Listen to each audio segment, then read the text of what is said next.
Hi friends, இன்றைக்கி நம்ம பார்க்க போகிறது மாடுகளால் ஏற்படுற பாதிப்பை பற்றி தான் பார்க்க போகிறோம். ரோட்டில் நம்ம நடந்து போயிட்டு இருக்கும்போது ஏதோ ஒரு மாடு நம்மளை முட்டிடுச்சு அப்படின்னு நினச்சிக்கோங்களேன். நம்மளுக்கு ஏற்படுற பாதிப்பு கொஞ்சம் நஞ்சம் இல்லை. இதே போல் தான் திருவெற்றியூரில் 35 வயசு மதிப்பித்தக்க ஒரு பெண்மணியை மாடு முட்டி அவங்களுக்கு பெரும் பாதிப்பு ஏற்பட்டுருச்சு. இந்த மாடுகள் ரோட்டில் தெரியறதுனால சென்னை கார்பரேஷன்ஸ் என்ன பண்ணியிருக்காங்கன்னா, இந்த மாடுகளை பிடிச்சு ஃபைன் போட்டிருக்காங்க. ஃபர்ஸ்ட் டைம் இந்த மாடு பிடிச்சாங்கன்னா 5000 ரூபாய் ஃபைன் போடுவாங்க.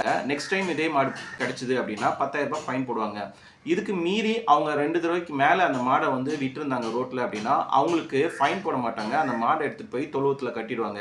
சென்னையில் 3 இடத்துல தொழுவம் இருக்குது. சென்னை சென்ட்ரல், நடுவில் சென்ட்ரல், சவுத், நார்த் அப்படின்ட்டு 3 இடத்துலையும் அவங்களுக்கு தொழுவம் வச்சுருக்காங்க. அந்த தொழுவத்தில் போய் கட்டிடுவாங்க. நிரந்தரமாக அந்த மாடை நம்ம வாங்கவே முடியாது. இப்படி இருக்கும்போது சென்னை கார்பரேஷன் என்ன பண்ணியிருக்காங்கன்னா, இந்த மாடுங்களுக்கு லைசன்ஸ் திட்டத்தை கொண்டு வரலாம் அப்படின்னு சொல்லி முடிவு பண்ணியிருக்காங்க. லைசன்சிங் அப்படின்னா, ஒரு மாடு வளர்க்குறதுக்கு நம்மளுக்கு சராசரியாக 36 ஸ்கொயர் ஃபீட்டு இடம் வேணும் ஒரு மாட்டுக்கு. அதாவது 6க்கு 6 இடம் இருந்தால் மட்டும்தான் நம்ம ஒரு மாடை வளர்க்க முடியும். அதே போல் சில திட்டங்களை அவங்க வகுத்திருக்காங்க. என்னென்னா, ஒரு மாடு ஷெட் எப்படி இருக்கணும், அதுக்கான லைசன்சிங் எப்படி பண்ணணும் அப்படின்னு சொல்லிட்டு சென்னை கார்பரேஷன் சில சிஸ்டத்தை கொண்டு வர போகிறாங்க. இனி இந்த மாதிரி சிஸ்டம் கொண்டு வந்தால் மட்டும்தான் மாடுகளை ரோட்டில் யாரும் விட மாட்டாங்க.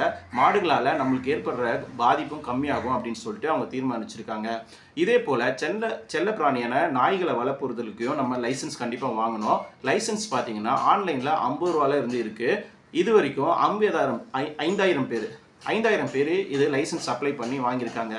அது மட்டும் இல்லாமல் தெரு நாய்களாலையும் நிறைய பாதிப்பு ஏற்பட்டிருக்கு. சமீபத்தில் மயிலாப்பூர் கொச்சினுப்பத்தில் ஒரு பையனை கடிச்சிருக்கு.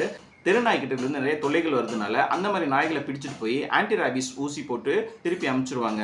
இது எல்லா நாய்களுக்கும் கண்டிப்பாக லைசன்ஸ் வாங்கணும் அப்படின்னு சொல்லியிருக்காங்க. செல்ல பிராணியாக நம்ம வளர்க்குற எல்லா நாய்களுக்கும் லைசன்ஸ் கட்டாயம் அப்படின்றது சென்னை மாநகராட்சி இனிமேல் கொண்டு வர போகிறாங்க.